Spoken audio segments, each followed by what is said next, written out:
Hey everybody, Big Sean here with Jason and Schmitty, and you don't want to miss May 15th is going to be such a sight to see with over 200 motorcycles, 300 motorcycles? How many motorcycles do you think, Jason? Our biggest year we had 650. 650? Our smallest year was 105 and it was snowing. Wow. Right. Hundreds of motorcycles are going to be rolling through Salt Lake City as part of the National Veterans Awareness Organization National Ride, and it's all to help out the veterans. And it's you can come participate if you want to. Jason, tell them more about it. We start in Roy. We do this ride every year. What we do is we're the only state in the nation that actually escorts from state line to state line.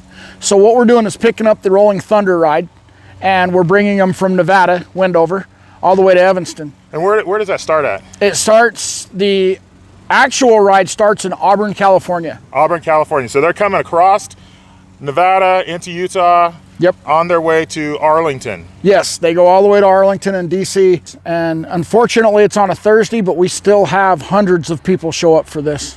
And it's been going for, how many years have you been participating, Schmitty? I don't know. I've been part of this since pretty much the beginning when we were just a handful of guys meeting in Roy. It's been going on a while now. It's been over, what, 10, 15 years? 10, 15 years. Close, Too many years to count. Too many years to count, yeah. Last year was my first year coming and participating with this, and it was such a sight to see. You get all of the law enforcement will meet in Lake Point, and you'll have, geez, I saw Ogden, I saw Layton, Lone Peak, Salt Lake City, UHP. I'm sure I'm missing a few there, but all of the motors from all of these different agencies come to participate, and you have this giant roadblock, rolling roadblock coming across I-80 and ending up at the VA. Right, we end up at George E. Whalen Nursing Home in Salt Lake City, where we celebrate our veterans. Last year we had the oldest World War II female veteran in the world living in our nursing home. Yeah. She lives in Salt Lake, 102 years old. And I had an opportunity to meet her. I remember that. Noma, that's right.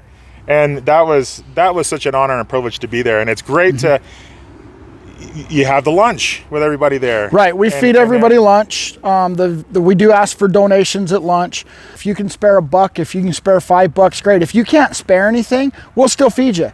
But the important part is to get there and visit with the veterans and right. Showing that appreciation for the sacrifices that so many of them have made for our country. Absolutely. Every veteran makes a sacrifice. Well, it's kind of a two-part deal. Sorry, I didn't mean to cut you off. But it's kind of a two-part deal because we're supporting these riders that are starting out in California and going all the way to Washington, D.C. So we're supporting that ride, but part of their ride is to stop and support all these veterans along the way.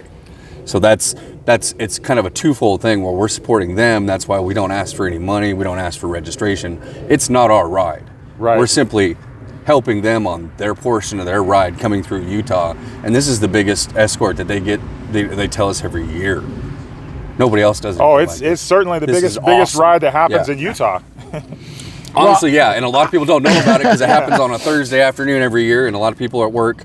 I wish people would understand that they need to come out and see this because it's the biggest spectacle in Utah on that day. Right. I mean, everybody that comes on the ride says, I've never seen them shut down the freeway like this. I mean, they literally shut down I-80. They don't let anybody on the freeway. They shut down every on-ramp. Nobody's moving. And anybody sneaks through, they're pulling them over. I mean, I've never seen anything like this. And everybody that comes on, they're like, wow. And on that, we've had some really big rides come through. And if it was on a Saturday, we would not have enough room or enough capacity at the VA to have all the bikes that would like to join us. Yeah. Unfortunately, it is on a Thursday, but we are the only ride, and this is been confirmed by the Utah Highway Patrol. We are the only ride that shuts down I-80, I-215, I-15, Foothill Boulevard simultaneously. Wow. Nobody's allowed anywhere around us because they know what an honor it is to ride with us.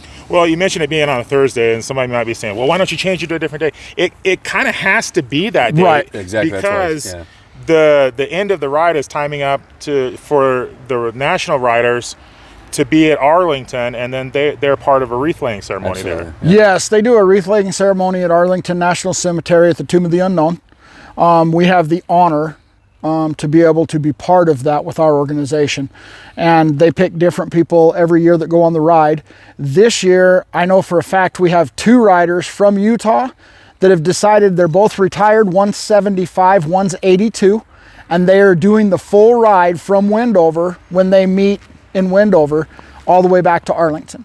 And they're both veterans. Wow. Well, I can say from my experience, I mean, I'm still a rookie. I've only been on one, but it is a spectacular thing to be part of. If you have any kind of patriotism in your heart at all, you're gonna love it.